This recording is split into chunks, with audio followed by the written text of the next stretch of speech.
আমার পাটা না ব্যথা করছে, একটু পাটা টিপে দাও না। কি বললা?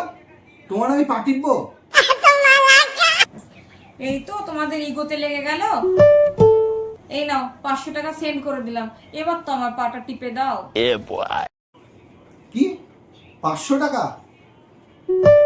নাও তোমাকে আমি 1000 টাকা সেন্ড করে দিলাম, এবার তুমি আমার পা টিপো। আচ্ছা, তোমরা ছেলেরা একটু ইগোটা শান্ত রাখতে পারো না?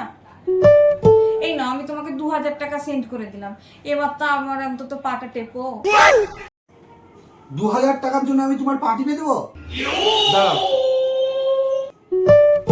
নাও 10,000 টাকা সেন্ড করলাম, এবার তুমি পা টিপো। আচ্ছা ঠিক আছে বাবু, আমি তোমার পা টিপে দিচ্ছি। তুমি তো আমার স্বামী, তাই না? বলো, তোমার সেবা করা তো আমার কর্তব্য। Shit!